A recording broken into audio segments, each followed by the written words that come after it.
mga taong hindi nila alam paano controlling yung thoughts. Alright, so nung time na nakita kami ni Sir John, it was, I think sa McDonald's El Pueblo. We were both invited in a seminar. Tapos nakita ko siya, may nakapulong kalbo. Sabi ko, pamilyar to Tapos yung friend ko na nag-invite sa akin, sabi ko sa kanya, bro, do you know that guy? Sabi niya, and si John Carlo, he's the one conducting the law of attraction seminars in the Philippines. Wala naman ako. So pinakilala niya ako noon, lamig pala dito.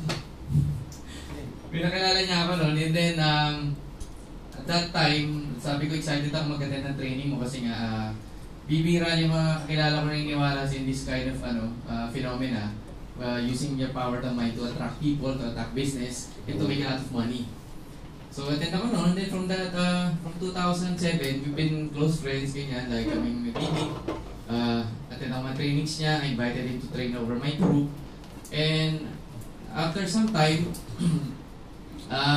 nag-building kami ng may mga activities, ibang seminars na kinonduct din namin. And right now, I would like to thank Sir John, palakpan po natin, for assembling this network marketing weekly class, correct? Weekly first in the Philippines. And I would also like to thank TJ, palakpan natin. Si TJ, matagal na po kayo magkakilala. Siguro, nasa high school pa po ako noon, tapos siya college ko na noon, no? Graduate. Tagal na ako magkakilala sa industry. Isa po yung sa mga talagang mataas ang tingin ko. Marami po ako natutunan sa kanya. And also, tuwing nakikita ko po siya, na-inspire po ako. Katulad kanina, yung mga sineshare niya, ganda. Kasi nung time po namin, walang mga ganun. Nangangapa ka sa dilim. Lagi lang tinuturo sa amin noon is yung hard work, hataw lang, attitude. Tapos sabi mo, yung attitude naman ako, bakit ganun? Positive. Positive ka naman, wala pa rin nangyayari. So, yun. Ready na ba? Yes. Okay. So, I highly suggest if meron kayong mga recorders, pwede ba i-record nila?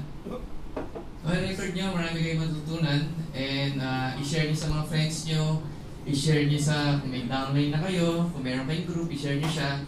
Kasi by the end of this talk that I'll be giving, your mind will be open up to lots of possibilities. And makakaroon kayo ng mas maraming understanding and skill sets which you could also use in your network marketing business. Especially, for example, sino ayaw nare-reject? Okay. I have a technique para hindi po kayo ma-reject. Mamaya share ko din. Sino ba yan? Yes! Especially sa business natin na napaka-powerful ng way dapat na alam pag-i-invite. Kasi pag hindi ka ganun ka-powerful mag-invite, yung business mo hindi lalago. Okay? Ano pa ba? Tonight, matututunan nyo rin yung isa sa mga sikreto ko when it comes to building a large organization, which is, if first timer ka or seasoned ka na, lagi mong iniisip kung paano ko ba yung makikip yung mga downlines ko. Yung keeping, di ba? Minsan madali mag-recruit pero paano mo may kikip na magtutuloy-tuloy siya sustain for ilang years. Okay? And isa pa sa mga i-share ko is yung isa sa mga powerful way na ginagamit ko pagdating sa pagtitrain ng mga downlines and sa mga directs nyo. Gusto nyo ba yan? Yes! Alright.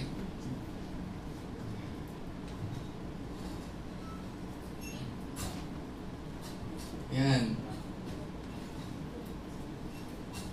So, sino ba ako? Sino ba ako kilala? Let me share my story. I'm Marco Maliari. Some my friends call me Yuri, some Marco, some just plain, Opo, my mommy. So, paano ba ako nag-start sa business na to? I was around DLSU, TAF, college pa ako noon. Tapos, I saw an ad na nagsabi doon na you could make 600,000 pesos in just 6 months working at home. So, isa siyang cold ad na nakita ko sa LRT, pauwi ako noon. So, kaya ako na-attract doon kasi may problema ako. Alam niyo na problema ko? Starting in college, relax lang. Hindi ko problema pera. Starting college, parents ko, binigyan ako ng pera ng 10,000 pesos. Sabi niya sa akin, ng daddy ko especially, Marco, mag-aaral ka sa Lasal, ito 10,000. Sabi ko, ano may gagawin dito? Palakihin mo yan. Gusto ko matuto ka o paano ka magnegosyo. Hindi kita tuturuan, gusto ko ikaw mismo matuto. So, pag ikaw, 17 years old, first timer ka sa Maynila, taga-Tarlac po kasi ako, tapos binigyan ka ng 10,000 ng daddy mo. Ano napapasok sa mind mo? Business o gimmick? Ayun nangyari. So, wala pang 2 weeks, ubus na. So, excited ako, para ko ng culture shock. Wow, daming lights dito, daming club, daming mapuntahan. So, nung nakita ko yung ad na yun, sabi ko, uy, 600,000, malaking tulong sa akin to. At least kapag sabi ko sa mind ko, mababig ko lang 10,000. Nasoli ko sa dati ko, sabi ko, edi wala na siyang wala na siyang masyadong isipin sa akin. Pero kailangan ko palakin yun. So, at that time, nag-attend ako ng hindi ko alam na network marketing, ano pala siya, business. Okay, so first time ako naka-attend. Pagdating ka doon, meron sa harapan is speaker. Ang ganda ng suot. Di ba yung talagang power na power ba? Di ba? May speaker na suot. Tapos, winabagay niya yung pera niya. Tapos sabi niya, he's making $1,000 to $2,000 per day. Sabi ko, galing naman ito. Sabi, gusto ko rin yan. Kahit na hindi ganun kalaki. So, nag-join po ako. Na hindi ko na maalala kung paano ka napag-join. Kasi parang 30 plus thousand yung joining. Pero kasi meron ako may hindi ako magbenta-benta ng college, mga t-shirt, pirated na mga DVD, CD, parang lang racket-racket, pambili ng mga pamporma-porma sa Lasal. So, join ako. Ito pong good news. After 1 month, nagsarado. Nagsarado. Sabi, ano ba ito? Diba? Wala pa ako nare-recruit. Alam mo, nag-a-attend ka pala ng training. Diba? Tapos nagsarado. Tapos, anyway, from that time, nagsarado. Hindi naman ako na-demotivate. Diba? Kasi yung upline ko, napakagaling. Sabi ng upline ko, nagsarado, huwag kang mag-alala. Maghahanap ako ng bago. So, diba? Bago. So, ibig sabihin, tayo na una. Diba? Karoon akong ganung mindset. So, itong upline ko, sinama niya ako sa isang company. And then, after pag-join ko doon, patawin natin. Sabi niya, sabihin natin ako. So, think, nakala ko stable. Okay? So, join ako noon. Sa class ko noon, naka-join ko lahat. Okay? Sa isang section sa Lasal, nasa mga 40 kami, less than 40. So, hindi lahat actually. Siguro mga 10 na lang o 12 na lang natitira. Napa-join ko lahat. Tapos, pagdating ng siguro mga after 2 months, merong isa na nag-stand out dun sa mga in-invite ko. Sabi niya, Marco, teka lang, bago ako mag-join, maganda yung business mo eh. Ano mangyayari pag ako yung last na sumali sa klase natin? Eh di mag-recruit tayo ng ibang klase. Okay, so after nun, pag naubos yun, sino recruitin nila? Eh di kabilang room. Pwede, after nun, eh di ibang year. After ibang year, eh di ibang ibang department, and so on and so forth. Until na dumating kami sa debate na what if ako na yung last na Pilipino na sumali, kikita pa ba ako? Eh siyempre, first timer ako, hindi ko alam. Di ba? Sabi ko, may point siya. Alam na tatawid pa kami ng bansa. So, that conversation lang, narinig ng mga ibang downmates nun. Tapos siyempre sila hindi rin trained, katulad ko. Pare-pareho kaming tulala. So, sila rin, nagduda na rin sa akin. What if, ako na yung last na nag-join, what if pinajoin siya na last na nag-join din, paano na? Diba? So, anong nangyari po nun, hindi nagtuloy yung mga klase ko dahil sa statement na yun. Doon ko first na-realize na dapat pala matutunan mo yung mga ganong klaseng rebuttal. Kaya nga maganda yung sinasabi ng TJ, yung handling objections. Kasi hindi ko alam eh. So, ang alam ko lang na excited ako, di ba? Talagang yayaman, di ba? Magre-recruit, marami. Tapos wala. Nalagas sila lahat. Naalala ko pa nun yung mga time na bilog-bilog, di ba? Nagbibilog ka sa bahay, nagbibilog ka sa bus, nagbibilog ka sa jeep, tapos nagpo-compete ka sa cellphone mo. Pag ganito na yung levels na, di ba? Nakaka-relate? Yes. Okay. So, ito nangyari. Dahil yung mga klase ko nun, umayaw, nag-ayaw ng ilalim. So, hindi na nag-move. Ang nabawi ko nun, tapos medyo kumita din. Tapos, sabi ko, ano ba to? Anong gagawin ko? Yung upline ko hindi marunong din. The next month, sabi niya, may maganda ako. Mas mabilis. Mas maganda. ay mas okay yan. Sabi ko, kung mas mabilis, mas maganda, sali na ako dyan. Di ba? Eh maraming minto dito, di ba recruit ako? Recruit ako ulit. Nung nag-recruit ako ulit, hindi na sumali yung mga ito. Kasi nga, bad reputation. Di ba? Pero sabi ko, okay lang. Di ba? So what? So hindi ko po alam, parang natural lang sa akin yung yung hindi nahihiya. Kasi parents ko po, businessman sila, lola ko businessman din. Lumaki ako na mamalengke, sumasama sa mga transaksyon ng tatay ko, lolo ko, lola ko, sa mga tinda niya.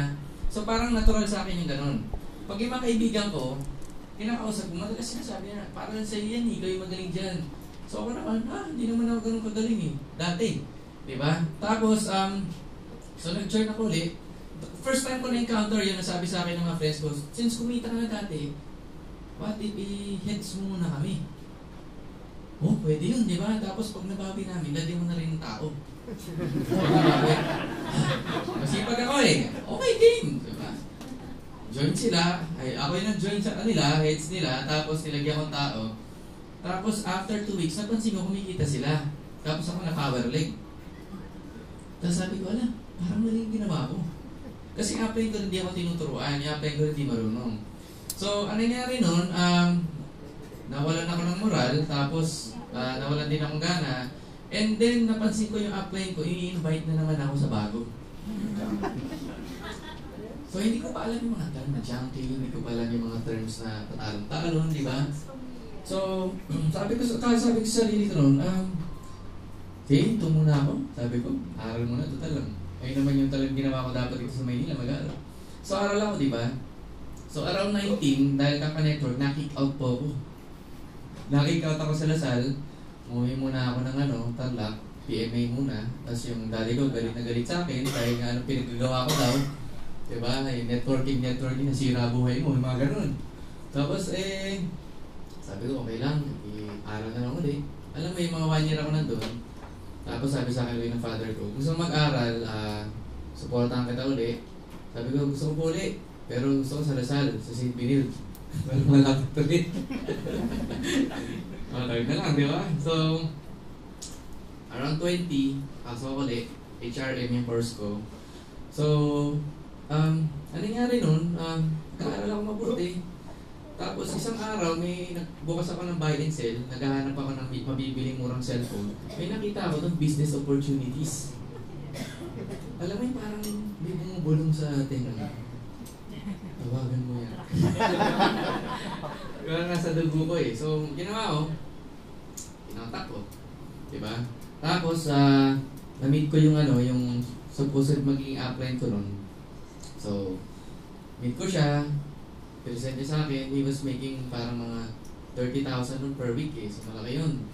This was around 2002, 2003. Tapos, sumali ako. Okay, nag-15 heads ako nun. And then, yung friend ko nun, sabi ko, ganito. Sabi ko, best friend ko, may nakita akong magandang business, ginagawa ko na dati to.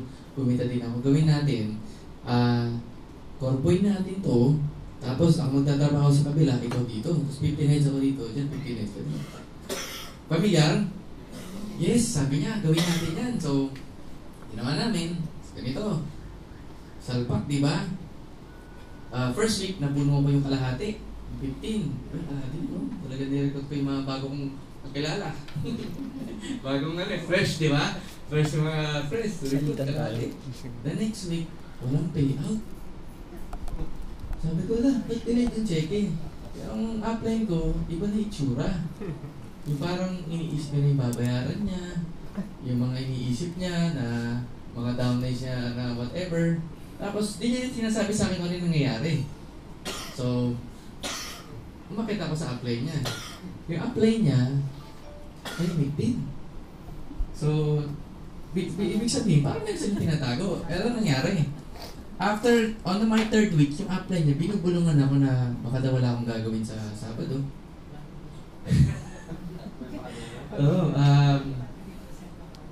Tingnan mo lang. Sige, sabi, upline di ba? So, sama ko, kita ko, bagong networking, fire extinguisher. Pinanggaling ako kasi, nanggaling ako sa insurance, nanggaling ako sa loan, tapos yung lately, grocery items. Tapos ito, fire extinguisher, sabi ko, oh, pwede ito, unique product, di ba? Oo, di ba? Wala kasi na networking, so unique product, fire extinguisher. Sali ako, and ano nangyari, after parang, ang training naman doon, mag-close kami ng mga deal sa mga building. Di ba yung mga building kailangan ng fire extinguisher required by law? Ang problema, nag-start na ako kumausap ng mga building, yung company ginawa yung direct selling. So yung wala na naman, yung overriding supposedly na meron na wala. Diba? So sabi ko na ba ito nangyayari? Diba? Pero porsigido ako nun, kahit na gano'n pa man, dahil sobrang porsigido ako, na-bad trip best friend ko. Diba? So naging lone wolf na naman ako nun. Ano nangyari? After nun, napansin ko sa advertisement sa buy and sell, madami. Diba? So inisa-isa ko po yun. Diba? So, almost every other week, nag-join po ako. Every other week, nag-join ako. And wala nagtuturo sa akin na hindi pa na maganda yun. So, every other week, nag-join ako. And halos di na ako kumakain nun kasi na-save up ko yung allowance ko. And may iwan ko man na racket-racket na nabebenta. Just makapag-join. Tapos, eventually, lakpas na parang 30. Na-joinan ko by the age of 21. And still, hindi pa po kumikita. Okay? So, kumbaga kung titignan mo sa balance sheet, hindi balance eh.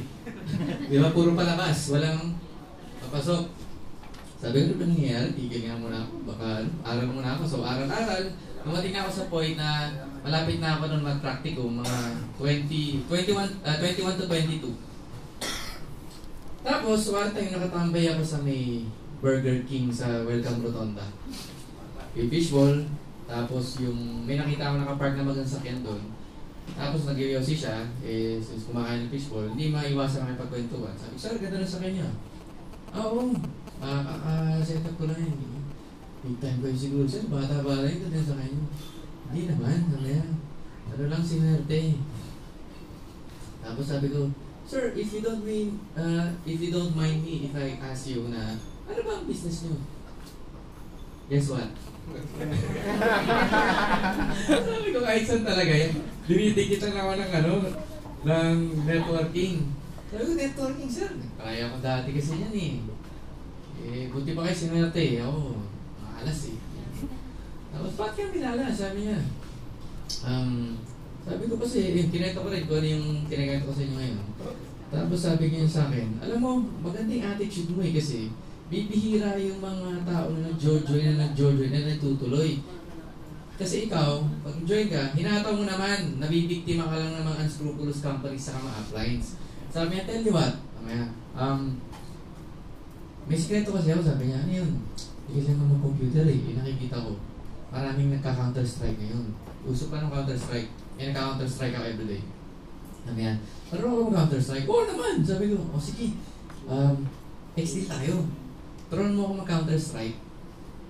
And turuan mo mag-counter-strike, tuturuan kita mag-network. Deal? Uy, sabi mo deal. Diba? Kasi first time mo nakita na somebody na kumikita na ka-age ko, almost, tapos tuturuan niya daw ako.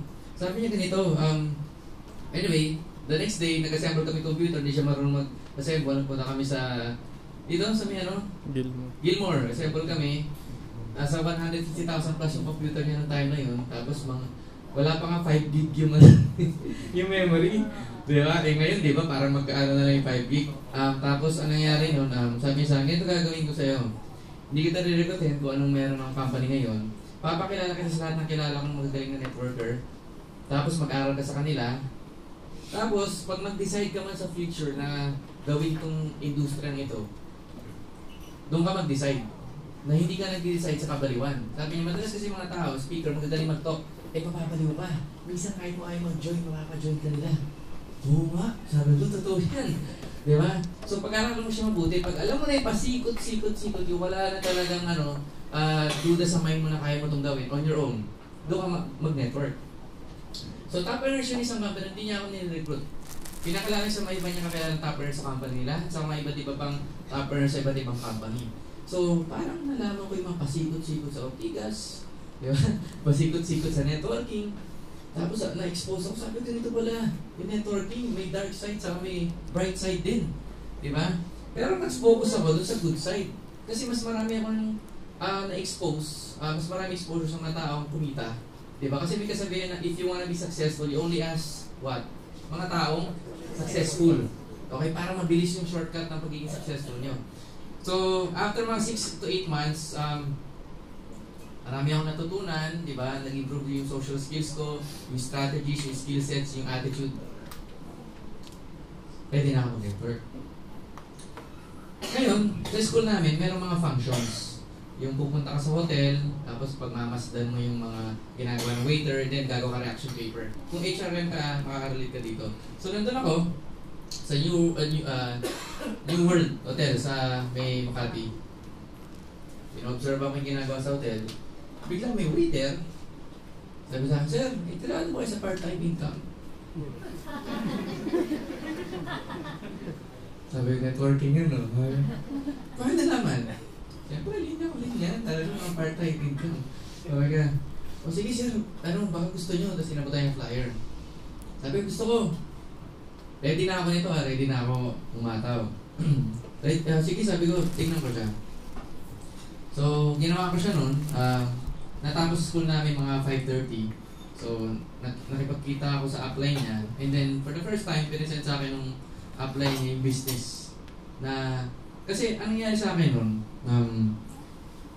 yung unang-una, hindi ko problema pera eh. Diba? Maganda yung school. Yung parents ko, maayos naman, hindi na kami naghihirap. Kaya ako gusto mag-network kasi based sa experiences ko, mga na-meet ko, kakabasa ko ng mga books, and also, sa school po namin kasi, meron kami entrepreneurship class, ino-offer po yung network marketing. And pinabasa po sa amin Rich Dad Poor Dad at Cash Flow Pattern. So, open ako. Diba? And then, pinasad sa akin yun, first time ako nakamit ng doktor na gumagawa ng networking. Madalas kasi namimit ko sa Ortigas, puro tambay, puro mga jeep driver, tricycle driver. Sabi ko, ano ba to? Diba? Pamahirap mo ba networking? Parang ako mayaman. Na-joke lang. Diba? Hindi, first time ko nakamit na parang professional level. So, na-overwhelm ako sa akin. Sabi ko, okay ito doktor ka, iniwan mo. Diba? Kasi madalas sa networking, puro pamasa. Parang nahirap sila rekutin yung mga tao nasa taas na level. Diba? Nirecruit na nila, makaya lang nilang rekutin. Diba yung mga iba ayaw na. Pero okay lang din naman yun. So, na-open ako noon, tapos sabi ko, ready ako mag-network. Yung kasama ko ng friend, sabi niya, po-position muna ako. Kasi alam ko, magaling ka eh, di ba? Yung positions na noon, after 6 months, nakuha ko yung second top most level sa company. Maintenance pa po yun kasi ayaw ka na mag-binary yun, nagsasarado mga binary. Tapos, na-achieve ko yung ganung level, 2003, di ba? 21. Pagdating ko ng mga 22, nag-million na po ako. Na-hit ko po yung first million sa network marketing. So sabi ko, sarap na ito Walang feeling, ganyan. Then pagdating ko ng 23, nagka-problema kami nun. Ano yung problem? Nagsusulputan na po yung mga binary plans. Okay? So ako, guys, okay na nag-share akong as it is. Okay? Na hindi ko i-sugarcoat. Okay? Nagsusulputan yung mga binary plans nun na ang dami na nila. Kaso, ang problema kasi dahil sa binary, nagsasarado, nag-overpay, ganyan. Tapos bigla, nag-i-start na siya mag-stabilize. Yung siguro nakukuha nila yung tamang timpla yung mga companies. So, yung mga downlines doon, dahan-dahan na uubos. Dahil nga, sa company namin, 30,000 per month maintenance. Tapos dito, sa binary plans, wala. So, ang nangyari nun, pinursuade ko nun yung upline ko. Sabi ko, upline, bakit magtayo ka ng kumpanya? Hindi pa ready. Malay mo, di ba? Tapos subukan, kung mausap ng mga kilala mo na open din, magtayo ng kumpanya, din tayo mo. So, nag-simmer sa mind niya yung ganung idea, and then eventually, nag-materialize. Okay? And then, naalala ko na nasa dream board ko na maging 001. 18 pala gusto ko maging 00 kasi may mindset ako nung pag nauna ka, yayaman ka. Diba? Kaso nga lang, yung mga laging pinasasalihan nun, laging bago, nagsasara. Diba? Kaya nung nag-join ako na ready na ako, pumasok ko sa isang company na 3 years na nag-ooperate, and then still, kumita pa rin ako. Which goes to prove na hindi mo kailangan mauna para kumita. Pero sabi ko sa mind ko, what if ako na yung nauna, tapos marunong pa ako? Diba? So, paano malalaman marunong ka na kung at least kumita ka na, diba? At na-achieve mo na yung certain level of success. Kung hindi ka pa kumikita, diba, wag mo hanggang rin mauna. Mamaya, explain ko sa inyo bakit sa mga susunod kong sasabihin. So anyway, pinursuit ko yung upgrade ko, then eventually, nag-materialize around 2005, September, nag-open, nag-join ako October. Ay, October na ngayon, no? Mag-November na. Ay, anniversary. Oh. So that was 2005.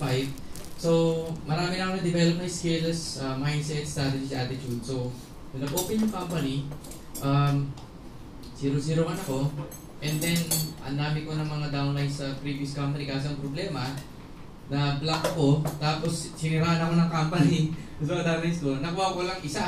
Tapos yung the rest, puro fresh na. Pero okay lang kasi, of course, may skill na ako di ba? I mean, confident na ako na gawin siya ulit. Parang pagluluto po yun di ba? Yung una mo niluto, gagawin mo lang uli Okay? So that was my story until eventually, pagdating ng ng around 2006, nag-stop na ako mag-network. Dahil lahat ng accounts ko nagpa-flash out na every single day. Diba? Magre-recruit ka pa. Pag nagre-recruit ka pa, flash out ulit, sayang. So, sabi ko, hayaan mo na siya lumaki. And then, 25 ako noon. Ngayon, 33 na ako niya next year. So, it's been, ilang years na rin. Ganun. 8, going 9 ganyan, na maganda yung nangyayari sa akin, sa industry nito. And hindi siya madali. Nag-share yung story ko, di ba? It took me quite some time na para magawa siya and to enjoy that kind of lifestyle na kung saan ako nagpupunta, and then eventually, marami ako natutulungan ng mga tao sa ginagawa natin, which is, ang gusto kasi sa network marketing, meron kang hope na someday, pwede kayo yumaman, someday, di ba, magkakaroon ka ng magandang lifestyle, someday, financially free ka, na start ako 18, kailan ko lang na yung millions, and then yung passive residual income by 25. So, kung ikaw dito nag-start ka pa lang 1 year, 2 years, 3 years, 5 years, wala pa rin nangyayari sa'yo, di ba? So, remember na merong hope. There's a possibility in the near future na yayaman ka din. Okay? So, may virus. Bakit ko ba nagustuhan nyo yung network marketing business? Dahil po dito, sa tinatawag na residual income. Everybody familiar with residual income? Residual income means nga, never having to start over. Nung first time ko to narinig, sabi ko gusto ko to kasi yung parents ko nagbi-business pero slave sila ng business nila. Every single day sila nagbabantay, so hindi na maiwan. Sabi ko, if there's a better way to make money, yung gusto ko. Comes network marketing, dami ko na narinig na may story magaganda, that's why ginag ko siya. Kasi di ba, example po ng residual income, meron ba po dito pensionado, nasa SS? Yun, residual po yun. Kung meron pa yung interest sa bangko, yung pera nyo kumikita, residual income yun. Ako meron ako mga insurance, mutual funds, stocks na nag-appreciate, residual income po yun. Okay? Kung hindi pa kayo nakaka-relate sa mga sinasabi, dito makaka-relate kayo.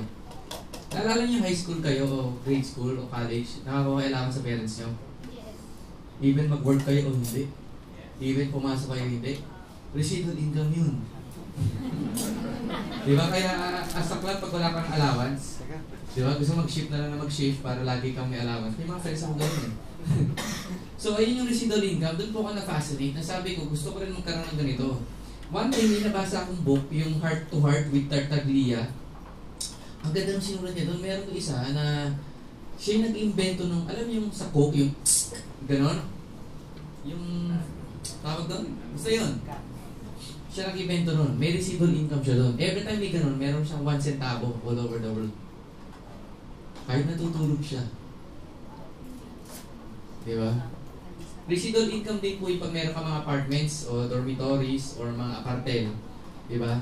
Na kahit wala kang ginagawa, pag may kontratang naka-close doon, tapos kinuha niya for 1 year or 6 months or 2 years, tuloy-tuloy income. Okay? Ay yung binibuild natin dito, yung residual income. Na darating yung araw, wala kang gagawin, pero still, kumikita ka ng malaking pera. Correct? Kaya tayo dito sa network marketing industry. Ayan. So, financial freedom.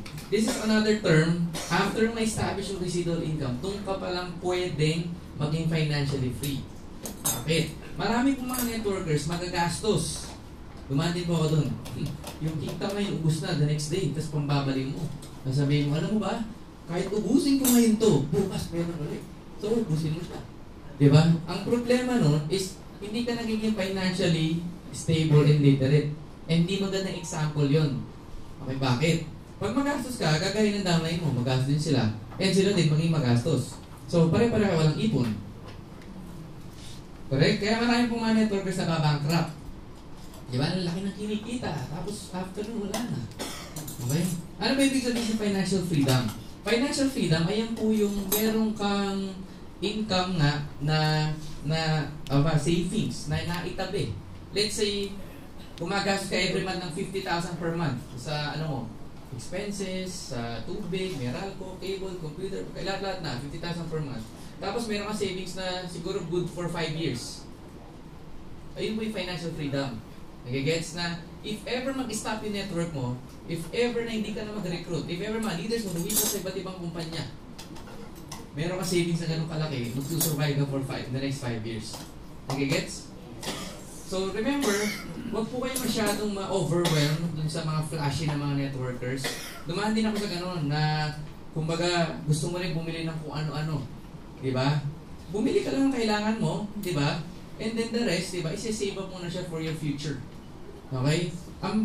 Sabi nga nila if ever gusto mo daw ng financial freedom, let's say meron ka $1 million, nilagay mo sa bangko, tutubuhin ng parang 2.5% per month na income, nasa mga $2,500 yun.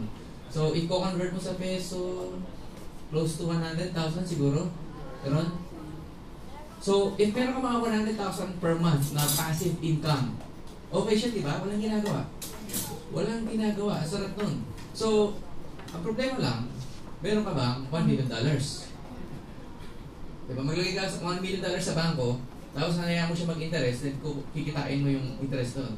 Mas madali po kumita ng 100,000 per month kaysa kumita agad ng $1 million. Okay? Especially sa network marketing industry natin, kapag ikaw nakapag-build ka ng leaders, and yung mga leaders mo, di ba, bumibili na sila ng products na nagko-consume, every month, passive income na sa iyo. Okay? So, the true key to financial stability and success is residual income. So, yung nagre-residual income na ako nun, around 2006, wala na akong ginawa. Kung saan ako ini-interview, may mga kapanggawa din ang ginagawa, at nag-build ako ng isang group organization called Project Pilipinas na tumutulong ako sa mga kabataan para parang ginagawa ni TJ na may educate sila properly dito sa mundo, at of course, ma-develop nila yung sarili nila. Tapos nag-start ako mag-shoot ng mga ano ba tuturo? Tinuturuan ko yung mga guys na mga torpe para maging confident. Pick-up artist. Kami po yung naging pioneer dito sa Philippines. Dinala namin siya. Yung friend ko na yan, nag-aral kay Mystery. So nag-shoot kami ng mga videos. Online, makikita yun for free. Punta kayo po, poacademy.com. Pag halimbawa, wala ka ng girlfriend, di ba? Iniwan ka ng asawa mo. Ayan, tuturuan ko yan. Kapag libot-libot ako kung saan. Okay? Ayun ang kagandaan pag may residual income ka. Di ba? I mean, free up mo yung time mo. Yung hindi ka nagmamadali. Hindi ka stress. Marami ang kilala para naka-red alert everyday. O every month. Pag katulad yan, magkakatapusan. Di ba? Nagre-red alert sila. Yung paano babayaran kung whatever, credit card, babayaran kung mga bills, di ba? So, which brings me to my second point. Sa Pilipinas, hindi po lahat ng tao dito educated sa network marketing. Agree? Yes. Sampo ko dun. Katulad ng mga stories ko nun, di ba? Wala ko nagtuturo. Di ba? And mga Pilipino, tamad pa magbasa. One time, siguro sa mga 21 company ko, may nakilala ko nun, sabi niya, alam mo, ang sikreto kaya ako yumaman, mahilig ako magbasa. Ako hindi ako mahilig magbasa. Lahat ng books ko nun, Binibili ko lang sa school, tapos nilalagay ko sa ilalim ng kama. Diba? Tapos, pwede ka naman ngopi. Kasi sabi ng daddy ko, hindi mo kailangan mataas ang grade, anak. Basta pumasa ka, kasi magninegosyo ka din eh. Sa negosyo, hindi mo kailangan sobrang talino eh. Diba? Lumaki ako sa magandang mindset. Okay? Na business yung mindset. So, sa network marketing base, especially Philippines, hindi po tayo tinuturuan pa paano ang paikot-ikot sa network marketing industry. Kaya marami na i-scam. Okay? So, I highly suggest na properly educate yung sarili nyo. Especially right now, ang dami na pong internet, may internet na, dati tayo ay wala pa. Ang dami ng information, ang dami ng books, ang dami ng mga videos para malalaman kung isa scam, kasi hindi. Diba? Basically, ang mga scam, wala produkto, or may product man, kunwari lang, diba? Puro heads lang ganyan. Dapat talaga isang network marketing na bubuhay sa benta ng products. Okay? Kahit anong business po sa mundo, hindi po yung tatagal kung walang bumibili ng produkto. Diba? May friend ako, insurance siya. Every month, nagbebenta siya insurance para kumita. Diba? May kakilala ko, may restaurant. Everyday, dapat may kumakain doon. May kilala ko, nagbebenta sakyan. Dapat every month may benta siya. Yung mga kilala kong businessman na palengke, real estate, dapat every month may benta para mag-survive ang company. Correct? Pinaka-basic lang yun. Kasi sa Pilipinas, lahat po maskis ka, binibigyan ng SEC permit. Diba? Ang dahil yung magpunta ng SEC. Diba? Punta ka lang niya pa-register kahit ng bogus company. Re-register nila. Tapos saka na lang nila sisitahin kapag may nagko-complain. Diba? Bakit ko alam? Kasi ang dami ko sinuli ng scam. Kaya nagpunta ako sa SEC nung time ko na yun, may nakita ko 5,000 network marketing companies registered. Bakit mo registered? That was 2002, 2003. Sabi ko, grabe, dami pala networking dito. Diba? Gano'n na karami ngayon, diba? Ngayon sa Facebook pa lang, dami na. Diba? So, I highly suggest, educate niyo po yung sarili niyo. Huwag kayong ma-hype. Huwag po kayong ma-hype sa mga kinikita namin, sa mga accomplishments namin. Kasi madali po eh, pangbulag namin sa inyo eh. Para pag nabulag, hindi na kayo mag-isip. Sana kayo na. Nagigets nyo? Guys, hindi ko sinusugar ko, tapos sinasabi ko lang kung ano yung experience ko kasi natitake advantage ako dati noon. Di ba, may pera ako tagalasal, babalibin nila. O, ilang heads sa kukunin ko noon. Nagigets? So make sure pag nag-join ka, pinag-isipan mo. Hindi dahil sinabi ng isang klaseng sikat na tao, o nakita mo sa TV, o yung top earner ng magandang sakyan. Nagigets? Make sure pinag-isipan mo siya. Just like any other business, dapat alam mo yung pinapasok mo. Correct? So educate yourself. Eh, pinakita ko sa inyo mga pinakamagandang books. Lahat po yan nabasa ko. Next, sa mga tips ko, if you wanna make a lot of money in this business, especially sa mga companies nyo, you must always attend ng lahat ng mga events. Okay? Madalas kasi sinasabi ng tao, Aklay, wala kang pera eh. Diba? May kilala po ako nag-a-average po siya ng parang close to $200,000 per month. Diba? Ang sinabi niya ng advice na nagpalaki sa grupo niya, they keep on attending events. Kaya ka walang pera kasi hindi ka nag-attend ng events. So you have to keep on attending events. Bakit? That is the secret kung paano mag-keep ng grupo. Events ng company. Most especially, wala na events ng kabilang company. Alam mo naman, Dito kayo sa ABC company, sabi mo, magandang events sa XYZ company. Ano tayo? Ba? Especially sa event ng company. Saka of course, yung mga ganitong klaseng event, mga generic events. Okay, natututo kasi na-expose kayo sa industry. Most especially kasi marami po ako experience na, alam mo, nalulubat ka din, di ba? Ako lang din naman maka-experience ka naman ganun. Pag nag-attend ka ng mga ganung events, napapower up ka. Diba? May mga tao na katulad mo yung story, tapos nakaka-relate ka. And what if, dala mo yung mga grupo mo, yung downlines mo doon? Usually, mga downlines mo magsasawa na sa'yo kasi laging pinapagalitan mo, walang production ka ba? Diba? Weekly kita umaga pa na, mga ganun. So, pag dinala mo yung mga downline mo doon, instead na minomotivate mo sila, namomotivate sila maraming tao. And isa po sa mga pinaka-powerful way to motivate mga tao is pag-exposure sa maraming tao. Why? Bakit yung mga church every week may meeting? Minsan, meron pa twice a week. Diba? Bakit yung mga organizations like yung Rotary, part ng parents ko, every week may meeting? Diba? Bakit? Kasi nga, kinikreate nila yung culture. In other words, kinukulto ka, inindoctrina ka doon sa belief na yun. Para ikaw, ma-brainwash ka in a positive way dun sa kultura na yun. Kasi pinaka-powerful way para matutunan mo isang bagay is i-immerse mo yung sarili mo. Alam niyo immersion? Yeah.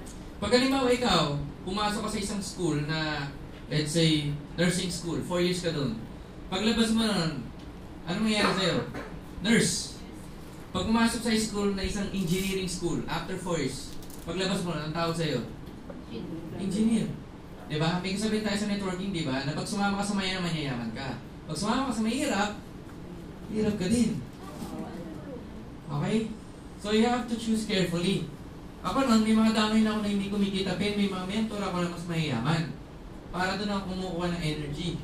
Hindi mo makuha ng energy sa downlines. Diba? Sila nagkukuha ng energy sa'yo, diba? Di ba magkano kalaki kinikita nila? So make sure, always keep on attending mga company-sponsored events sa mga generic events. Kasi marami po kayo natututunan Tapos na-expose yung grupo nyo. And of course, na-indoctrinate. And dahan-dahan na kumbaga namamarinate ka sa kultura network marketing industry, which is yun yung kailangan mo Lalo na pag seryoso ka sa ganitong business. Alright? So next, isa sa mga sinasabi ko rin, tip, is do not listen to other people. Especially those people who are broke. Okay? Marami akong nung bata ako noon, di ba? Nung bata ako noon, maraming mga galing na mga network, galing magsalita. Di ba? Nababalas nga ako sa kanila Tapos, magte-take advantage sila, tapos kung tatanungin mo sa kumikita ka ba? Hindi. Magaling magsalita. Di ba? Kaya ako noon, nung naghanap ako ng upline, yung talagang yung maayos, hindi yung magaling lang. Okay? If yung upline mo hindi kumikita, hanapin mo yung pinaka-upline niya. Diba? Kung hindi pa yung pinaka-apply niya. Kung hindi, diba, maghanap ka ng apply para mapabilis ka. Okay? Do not listen to people who are not making money. Okay? Kasi ano po yan sabi nga ni T. Harv Eker, sa mga mentor ni Sir John, na do not ask advice from broke people kasi nga, anong bibigyan ng advice sa'yo? Puro rin walang pera. Diba? Knowledge is different from application. Correct? Natin, meron nga akong pinapanood isang araw Alam niyo yung kay... Sino yung Nicolas Cage? Kaya si Nicolas Cage, meron siya yung Left Behind. Napanood? Merong scene doon, yung pare, hindi kinuha ni Lord. Kasi medyo sci-fi, hindi siya kinuha ni Lord. Sabi ni, nung girl, ba't di ko masama yung mga bata? Sabi ng pare, alam mo, memorize ko yung Bible from page to page, pero hindi ko siya na-apply. So marami pong ganun. So you have to be careful. Okay? So, do not listen to other people, especially sa mga friends nyo na hindi naman nilibigay yung mga pangarap nyo. Nung lumalaki po ako nag-network ko, diba, kwento ko sa klase namin, may nababala sa akin, tapos may mga namimit pa ko along the way, especially, una-una ko-invite nun, yung pinsan ko, kasama ko sa dorm. Yung first time ko na-invite nun, sabi ko, Kuya! Yayaman na tayo! Ano pinagsasabi mo? May nakita ako magandang business, networking siya, bago siya ngayon. So explain ko, sabi niya sa akin, alam mo Margo, pinag-aaral tayo sa Luzon, hindi para magbenta-benta. Kuya mo yun. Diba? Siyempre, diba, nakaka-ano? Sabi ko, nakaka-discourage, diba? Pero wag mong hayaan na, maapektuhan ka nun. Okay? Ang gagawin mo lang is, pag narinig mo yan, pasok dito, labas dito. Okay? Lagi mindset ko, hindi bibigyan niya naman yung gusto ko, makikinig ako sa kanya. Pag hindi, makikinig. Right? Are you guys learning? Yes. Another tip, our business is a business of numbers game. Ano po ibig sabihin ng numbers game? There is a reason bakit po yung mga big restaurants or establishments pumuposisyon sila sa mga lugar na maraming tao. Diba, may nakita ka naman bakdo nasa gitna ng bukid. May nakita ka nagtitinda sa Divisoria, sabi niya, ayoko sa Divisoria, gusto ko sa gitna ng bukid. Tahimik. Wala. Diba? Sa real estate, meron silang advice doon, sabi ni Donald Trump. Ang isa sa mga secret sa real estate is location. Di-apply natin sa business natin. Diba? So, ang problema sa business natin, wala tayong kapital na katulad ng mga restaurants. Like in Penas, nung nagtayo silang restaurant ng 15 million pesos, pinakonstruct nila yung restaurant. So lahat ng dumadaan sa MacArthur Highway sa Rock, kumakain dun. Diba? They're averaging 500,000 to 1 million per month. Kung meron ka 15 million. Okay? Pero most of the time, tayo, pag nasa network marketing is you could start small, pwede mo palakihin. Problem lang, saan kakuha ng tao? Correct? So, instead na yung tao pupunta sa atin, tayo pupunta sa kanila. Kaya napakalaga na marami kayong kinakausap. Marami. As in. Diba? Kaya napakalaga na meron po kayo. Ako wala akong ginagawa masyadong nung nag-start ako wala akong prospect list. Kaya hindi ako nagsasucceed. Tapos ginawa ko, everyday nagdadagdag ako nun. 10, 5, 15, 20, then dumami. Okay? It's a numbers game. Sa mga restaurants, alam nila na pag pumasok ka doon, hindi ka nang agad bibili. Yung iba nagpapalamig, may hinihintay. Yung iba magbibilog-bilog na doon, di pa order eh. Di ba? Kaya marami networkers na pinapagaya sa restaurant eh. So make sure na kapag ikaw, nag-network ka, marami kang kinakausap. Huwag mo ililimit sarili mo sa best friend mo, nanay mo, kapatid mo, pinsan mo, din yun lang. Sabi mo, ayoko na. Pero ako natin in-invite. Sabi sa akin, maganda yung business mo, sige. Sali na ako, sumali siya. The next week, kinausap namin, yung best friend niya, sabi niya, sure ito, sasali ito, best friend ko ito eh. Sabi ko, gawa ka mo ng prospect list mo, hindi, ako bahala. So, kinausap namin yung best friend niya, sabi ng best friend niya, pag-iisipan ko. So, discourage siya, sabi niya, alam ko na, bukas inviting ko yung kapatid ko. So, kinausap yung kapatid niya, sabi niya, mag-abroad kasi ako eh, hindi yan yung focus ko. So, bayo ko na naman siya. Ito sure na. Sabi niya, bukas invite rin ko nanay ko. Nanay niya sumali out of, hindi ko alam. Support. Diba? Moral support sa anak. Hindi yung mga tao. After a week, nag-quit. What's the problem? Hindi siya gumawa prospect list. Kung tatlo lang list mo, para kang walang life vest. Okay? So kung wala kang life vest, mas mabilis ka malunod. Correct? The more na mas marami kang list, the more na mas marami kang makakausap, mas naging confident ka na pwede ka yumaman. Nagets nyo guys? Kung ang prospect list mo 10, 5, 20, huwag ka na mag-network, mag-work ka na lang. Okay? Hindi ka kikita ng malaking pera if ganun kaliit ang mga prospect list mo. Diba? Lahat ng kilala ko may yaman, dami ng prospect list. Like me. Nag-start ako, prospect list ko, 100 plus. Then, minamit akong top earner ng isang malaking company. Sabi niya, bro, gawin mong 500 yan. And I dare you, wala ka pang 500, mayaman ka na. Ginawa ko 500. Ginawa ko lahat ng mga acquaintances, yung mga nakakatanguhan ko lang, yung mga namimit ko ng mga waiter, yung mga friends ko ng friends nila, nilista ko doon. Umabot ng 500. Diba? So, in-invite ko yun, 370 plus yung na one-on-one ko. And then, nung nag-join around 27, million na yung kinita ko nun. Diba? So, hindi ko pa natapos yung 500. Diba? So, i-invite ko sila siguro bukas. Okay? Pero I mean, guys, may tinatawag kasing Dunbar's number. If you research it sa Wikipedia, meron kasi isang researcher na pansin niya na ang mga tao, yung average individual, meron siyang at least 150 friends na kilala niya by name. Hindi lang siya aware pero kilala niya by name.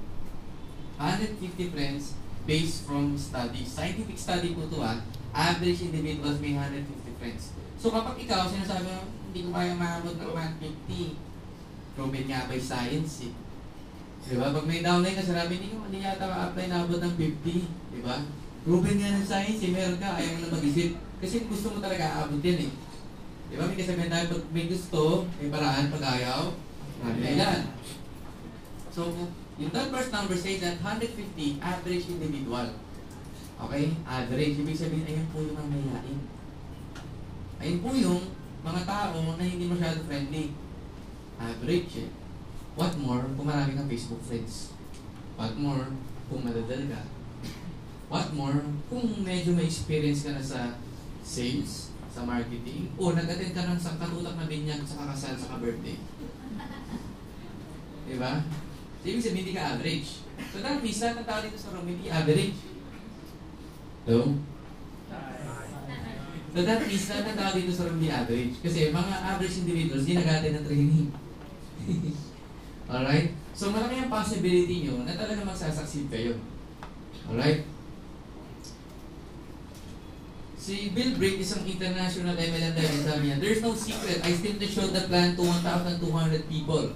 900 said no, and only 300 signed up.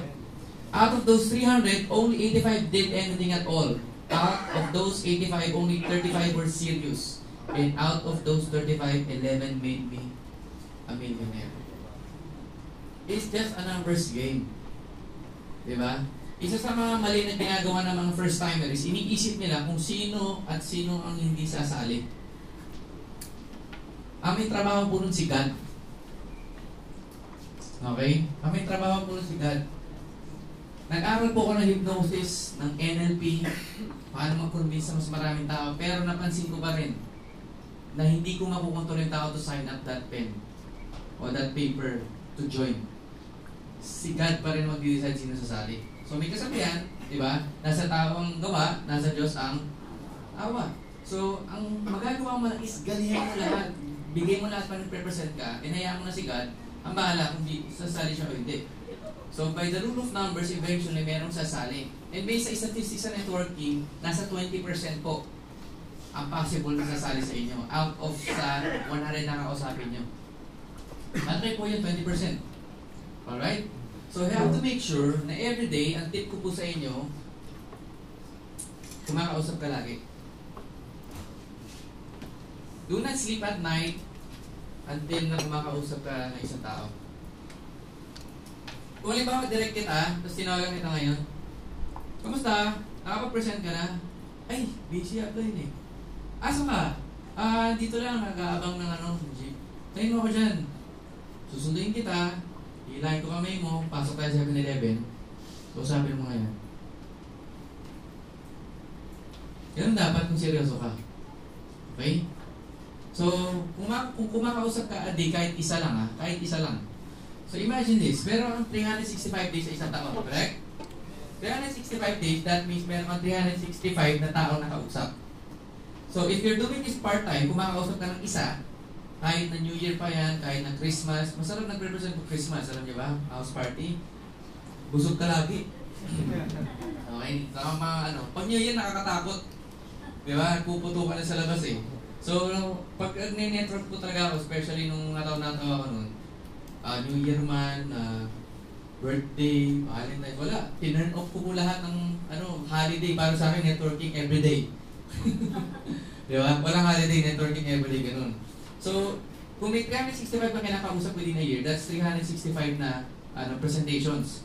And out of those 365 presentations, by the rule of numbers, 20% may possible kind of that's around 70.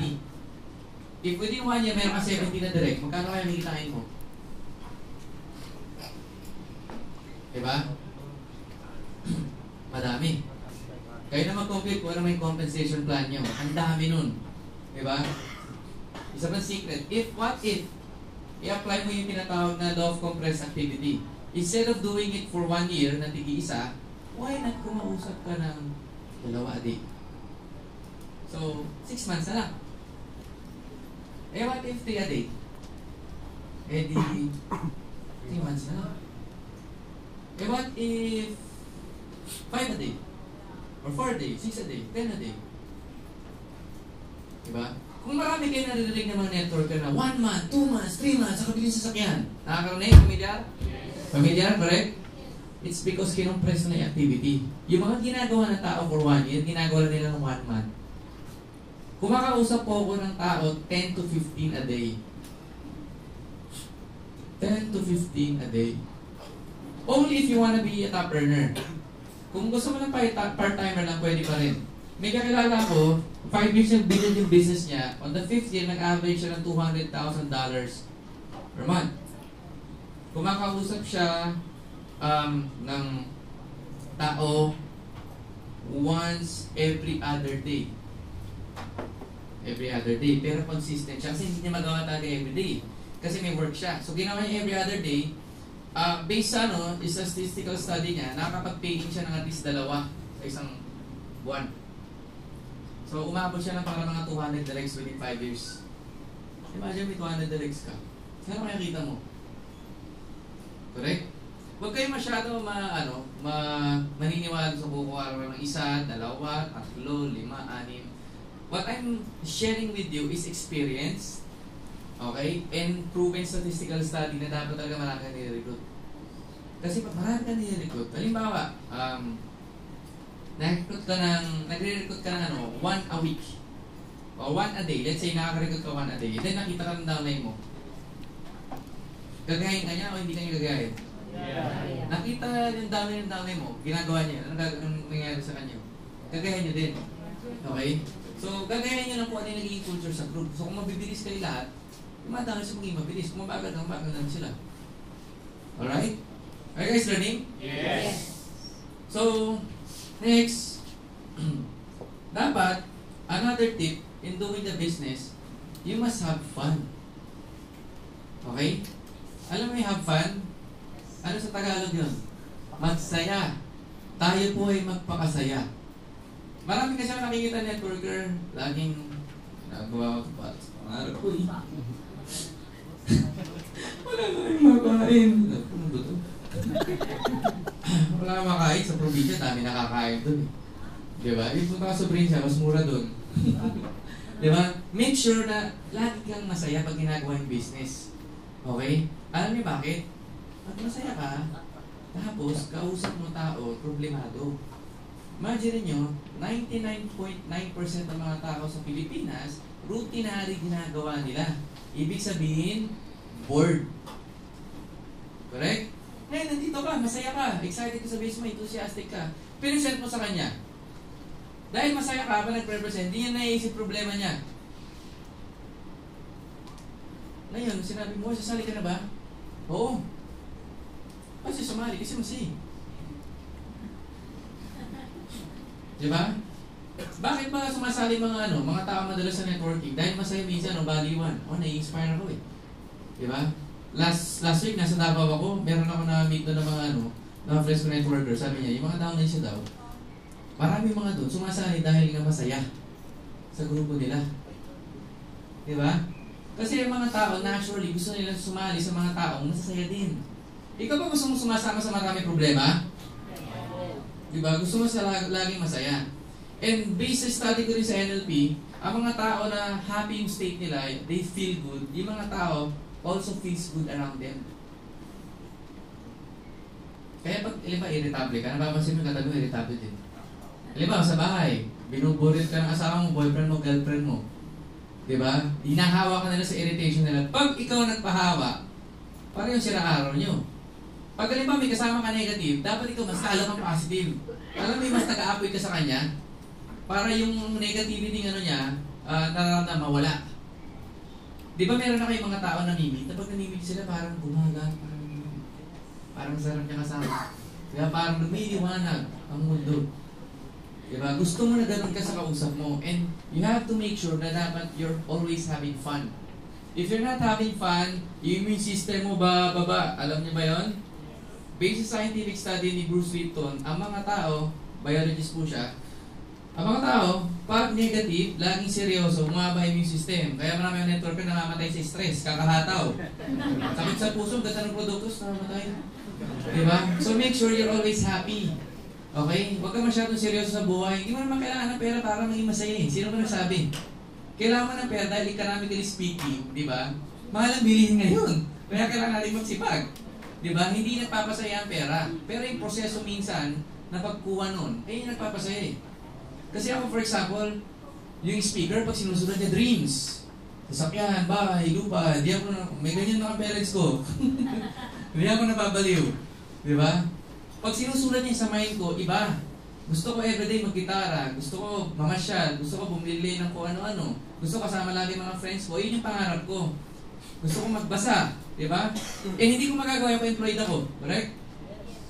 So, may sarili akong pangarap na build ko sa sarili ko, and the only way makuha ko it if meron akong lifestyle isang networker. Okay? Very simple lang po ako. I mean, ang gusto ko lang talaga is magkaroon ng world peace. Okay?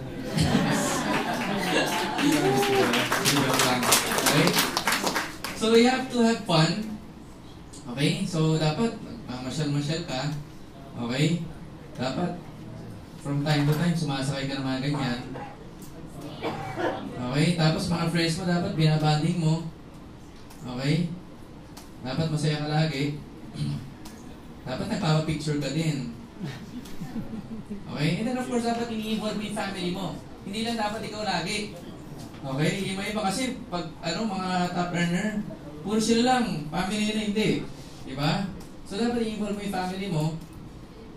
Tulad yan, rent ka ng isang lugar na kayo lang nandun, lahat ng cottages, sa inyo lang. Diba? Alright. So, make sure na you must always have fun. And yung mga friends mo, dapat include mo rin doon. And pag nakita nila masaya ka, sasali sila, correct? Diba? Kasi sila problemado everyday sa work. Tapos niyayaya mo, tara, doon naman tayo movie. Uy, tara, pasyal tayo. Tapos lagi ko sinasabihin, alam mo, asan ang buhay mo? Wala pa stress. Kami sa work, lagi kami nagmamadali. Laging parang red alert, parang may susugod sa kampo, gano'n. Tapos ikaw, chill ka lang. Ano ba ginagawa mo?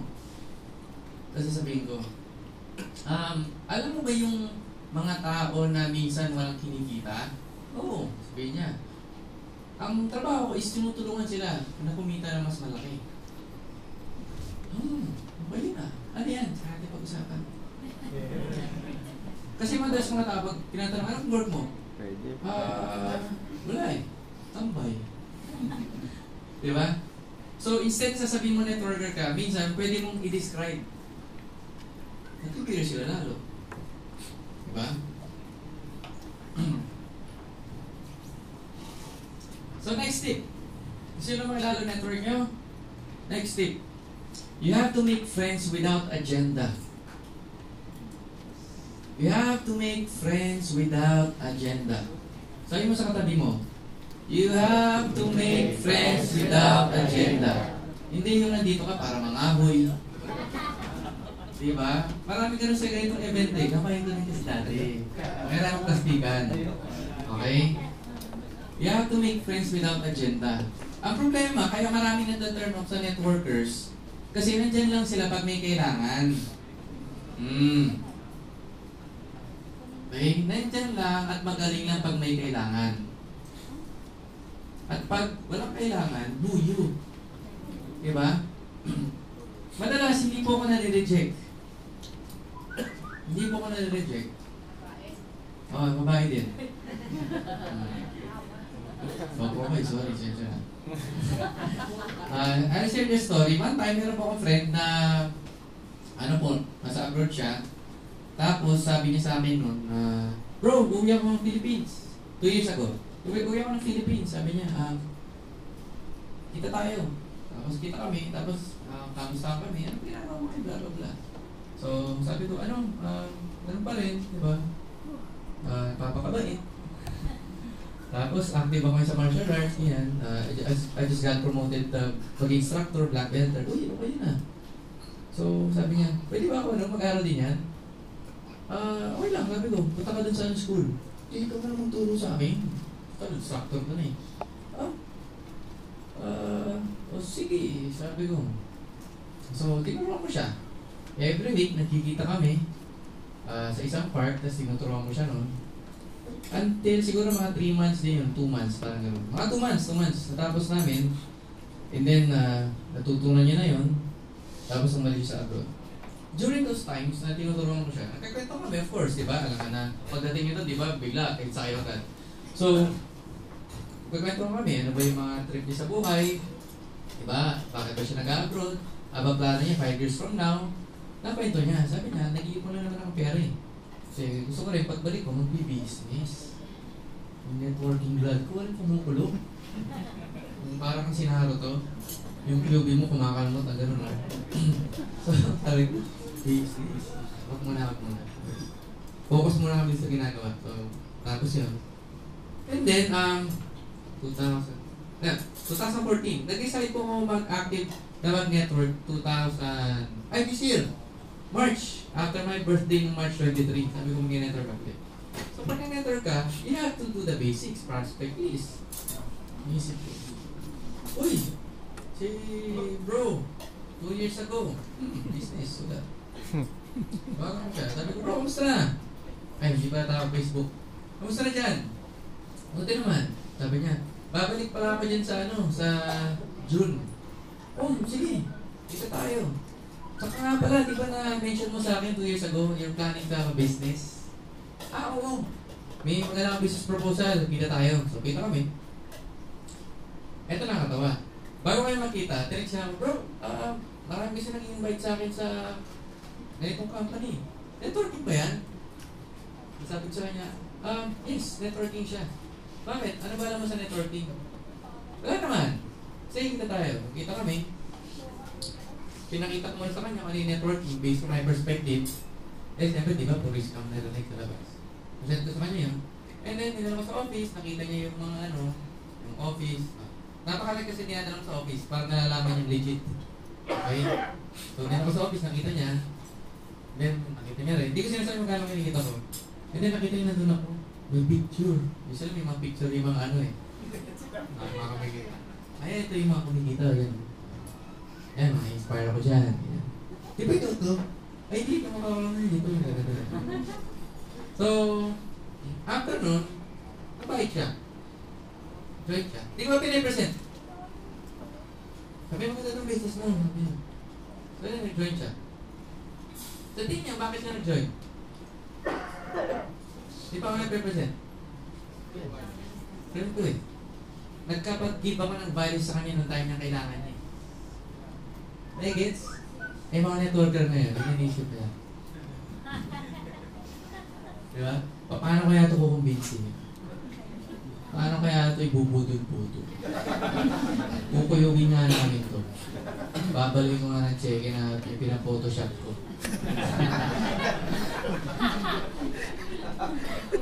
Diba? Kaya marami nang determine sa mga networkers. Gusto magbago Pilipinas? Gusto maayos Pilipinas? Subukan nyo na instead na iniisip nyo, paano ko ito niligunin, paano ko bebentahin? Isipin nyo, paano ko ito matutulungan?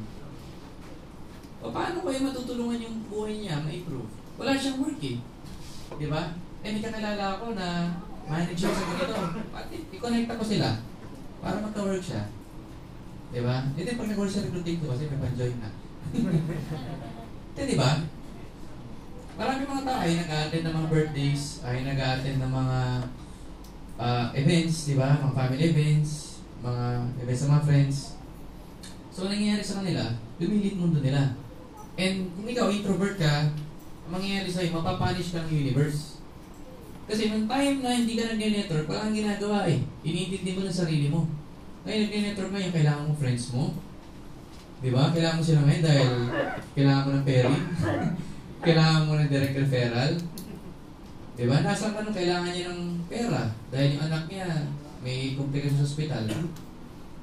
Nasaan ka nung napatrouble siya? Diba? Ini-ignore mo yung mga calls niya, text niya. Sin zone lang sa Facebook.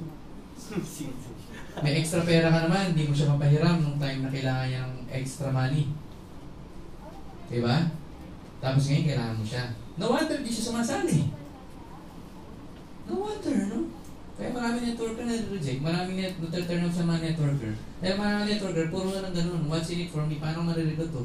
Paano ko ito makakonvince? Ang mindset ko, paano ko matutulungan to? Paano ko ba siya ma-improve yung buhay niya if ever may problem siya? Diba? What if meron kang, let's say, 100 friends ngayon sa Facebook? Huwag mo sila recruitin. Ang gawin mo, PM mo sila isa-isa. Bro, kumusta na? Long time.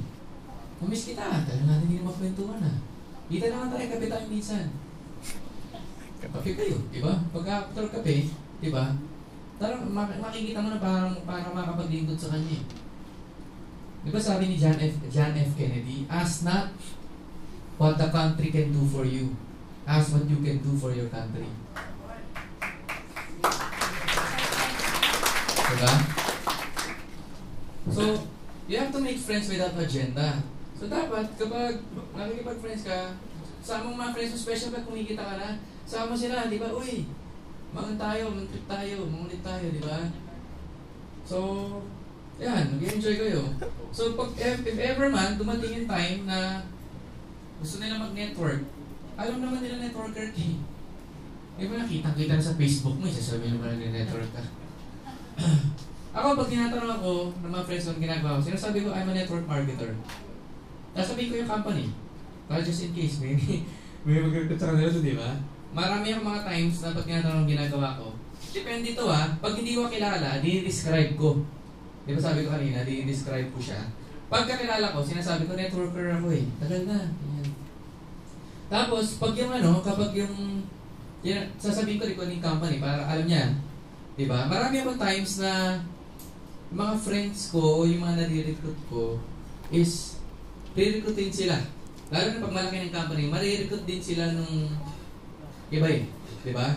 Tapos pag habang binabalik sila, di ba? Binibilog-bilog, bla bla bla. Teka lang. Yung kaibigan ko nandiyan na. So, na-convince na siya, di ba? Tapos tatawagan kanya, uy, ang ganda pala ng company mo. Kasali ako, okay. Sino naghihirap? Crossline. May gano'n ng crossline, di ba? Tapos ikaw nakilabang. May mga techniques yun. So, ibig sabihin, pag yung ako ginagawa, so I'm a networker, tapos sinasabi yung company. Diba? Tapos kung marirutin, mag-focus ka kung ano yung maitutulong mo sa kanya. Kasi kapag sinunggaban mo siya, which is ginagawa ng 99.9% ng mga networker, nata-turn off. Kaya maraming natatanggap sa mga networker, kaya marami akong mga friends, minsan naiinis na sabi daw, trabaho, tapos pagdating, kinidnap, yun, lalabas sa Facebook yan. So, yung image ng networker, ng mga networkers, nasisira lalo. Dahil kagagawan din ng mga iba. Okay? Bakit hindi mo masabi confident yung networker ka? Diba? Ba't arestoy ka ba? Wala naman eh. Diba? Ganun lang, sabi mo networker ako, dito ako sa ganitong company. Okay, tapos mag-proceed ka kung anong mapaglilingkod mo sa kanya. Then darating ang time, if kailangan niya ng pera, tatanungin ka rin naman eh, Brad, pwede bang sumayad na yun dyan? Ano kasi? Alam ko sa networking, alam naman ng mga tao networking eh. So siya na magsasabi, marami ako na-encounter na, alam ko man sa business nyo kasi maganda yung kitaan eh. Diba? Baka pwede mo akong dyan, ituruan. Oh, sure. Diba? Nag-guess nyo? So ganun. Diba? Make friends without agenda. Okay? So, when you make friends, huwag mo iisipin na ito, lalagutin ko. Diba? Mag-give value ka lang sa kanila. Diba? Tulungan mo sila. Diba? Hindi na sa Facebook. Maging in-person ka. Diba? Pumunta ka sa mga, dami kong ngayon nakakailangan ng mga street children. Okay? Sa grupo ko po madalas, pumunta kami gusto sa mga lugar, especially mga kumikita. Gumagawa kami ng mga ganong outreach programs. Kanina lang pagbaba ko dyan si Kuya Parking Guy, suntok daw siya dito. Diba? Matagal-tagal ko din siya na-meet. Sabi ko, ito kuya, pambili ng antibiotic. Diba? Hanggang next year na yan. Diba, madami-dami. Okay? Nagigets nyo guys, you have to make friends without agenda. Kasi naaamoy ng mga tao kung minamanipulate mo sila. Hindi po slow mga tao guys. Hindi sila slow. Okay, sa dinami-dami ng networking, alam nila kung, may plano ka nga. Kakahuyin mo, nilagutin mo ako Okay. Next tip. You have to search for a mentor. Okay? You have to search for a mentor kung gusto nyo makapabilis. Kung i-apply mo hindi kumikita, so yung apply, maghanap tayo ng apply na kumikita. Please lang. Kasi kung tayo dalawa lagi magsasama, walang nangyayari sa atin eh. Okay? Ano tuturo mo? Diba? Wala kang kinikita. Diba? Kung nakatid na kayo ng seminary surgeon, may tinatawag siyang well thermostat. Diba? Yung well thermostat ay po yung ano ba explain? Basta attend na lang kayo ng training. Yung well thermostat, ibig sabihin, pag dumikit ka sa mga 1,000 peso earners, magiging ganun din income mo. Pag dumikit ka sa mga 10,000 peso earners, ganun din income mo. Pag dumikit ka mas matataas, tumataas din yung well thermostat mo. Alright? So kung di ba, apply mo hindi kumikita, what if may mga apply dun pa sa taas kumikita? Doon kayo lagi magsasama. Okay? Kasi pagkasama mo yung apply mo daw, may pareho hindi mo hikita, mabilis kayo malobat. Okay? Pero yung apply mo kasi hindi lang malalobat kasi kumikita eh. Okay? Kailangan mo magkaroon ng source of inspiration. Kaya di ba mga tao gusto nagsisimba pag Sunday? Bakit? Kasi nakakakalmado sila. Nakakalimutan na yung problema na yun. So if nag-plug in ka sa mga apply mo, para pong simbahan yan. na-charge up ka. Nagigets? So, always search for a master sifu. Or a mentor master sifu. Okay? Search for a mentor para makabilis. Okay? Kasi kung gagayahin yung ginawa ko noon, ang tagal tuloy. Diba? Yung apply ko hindi kumikita, tapos na-scam ako kung saan kami dinala. So, until nakamit akong mga mentor na tutulong sa akin, marami. Especially po right now sa Philippines, marami namang kumikita. Okay? Kahit pa sa ibang company, mga tao po ngayon is especially mga kumikita, willing sila mag-share, hindi mo madadamot mga yan. Kasi mag-join lang kayo, hindi sa kanya kikita pa rin siya. Di ba? Kasi top earner nga siya eh. So, willing po sila magbigay ng mga advice. So, approach nyo lang sila, di ba, paturo kayo, and then eventually, i-apply nyo sa network nyo.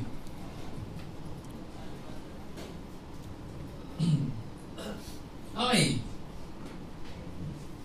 Isa sa mga secret sa pagpapalaki ng business is very basic. Inaral ko po lahat ng iba't ibang ways. Ang dami techniques, daming strategies online. Daming books. Everyday, bumibili po ako ng books about networking. Di ba? Almost nasa 500,000 po yung mga collection ko ng books. And I read at least 5 books a week. So, marami po ka natutunan. Pero pinaka-basic when it comes sa pagpapalaki ng business, especially in our business, na ma-masterin mo. Not so much presentation eh. Marami na magaling mag-present. Diba? Marami ako namimit na hindi magaling mag-present, na laki ng kinikita. Hindi naman ibig sabihin ganito yan eh. Iba-iba kasi standard eh. Iba-ibang excited na mga presenters, diba? Parang si Sir John. Diba? Kung meron kay speaker na dyan sa company, dali mo lang yung invite mo dun. O kung may YouTube, bigay sa'yo mo lang yung link. Diba? Mas madali na nga ngayon eh. So, based sa study ko, ang pinaka-dapat ma-master mo, especially pag hindi ka pa kumikita, and madalas yung mga top earner, ito yung pinaka-master nila sa lahat. Is once na na-master mo yung pag-i-invite, you master the business. Master the invitation and you master the business. Lahat ng mga top earners, magaling po sila mag-invite. Iba't iba yung mga ways sila. Iba nababaliw, iba nagpapakurious, iba nag-excite. Diba? So, iba't iba po yung mga techniques. Pero ang pinaka-master is paano mag-invite. Yung paano mo i-shift from invitation to presentation. Kasi hindi ka naman kagad, pag na-meet mo, present kagad eh, di ba? Gagawin mo, invite mo muna siya. Ang pinaka-technique na ginagawa ko madalas is pinapa-curious ko yung mga tao. Pinapa-curious ko sa ginagawa ko. Di ba? The more na nakikurious sila, the more na malaki ang possibility na magsa-sign up sila. Kaya yung mga pabitin moves, alam mo yun? Yung, ay wag na lang, busy ka eh. Diba? Pakimaman ka pa. Masarado mo pa yun. Mga ganun. Last month, nasa isang 5-star hotel. Tapos, chinichika ako ng butler. Sabi niya, "Sir, what do you do pala? I always see you here. You're talking to people. I'm just curious, sir. Anong ginagawa niyo?" Yun. Same pattern. Sabi ko, alam mo ba yung mga taong nag-aaral ng part-time income? Ako yun. Ganun yung business ko. Tinutulungan ko yung mga tao na magkaroon ng part-time income. Okay. Sir, if you don't mind asking, ano mo po yan? Supplements, networking. Oh, ano naman sa networking? Na-join ko kasi ako dati sa ganito po. Tapos, yung mga apply ko kasi nasa malayong lugar. And hindi po ako nasuportahan. So, makaroon din po akong mga anim, ganyan. Tapos, mga 1 year na din ginawa, tapos wala pa nangyari. Okay, so ibig sabihin, kaya ka hindi nag-click. Kasi mayroong apply hindi suportahan. Pero what if, kinuporta ka ng apply mo, hindi kumikita ka ngayon. Ay, most probably, sir. Sayang, sabi ko, tuloy mo yan. Sabi ko sa kanya, mali mo, yumaman ka. Kontakin mo yung apply mo. Wala na, sir eh. Bakit sir? But alam mo yung mga apply? Sabi niya sa akin kasi gumamit ako ng jargon, di ba? Mga apply. Hindi, actually, nag-network kasi ako. Yung tell ko na siya ginagawa. Ganun ba, sir? O paano ko yan? Sa tingin mo ng-respond ko? Wag na. Meron pa kasi akong meeting in a while. Ganito na lang. May email ka ba? O Facebook? Diba? Kontakin kita within the next few days. Okay, tapos pag-usapan natin. So yun, diba? So binigay niya yung contact number din, na-invite mo. So nakipagkwento ko lang,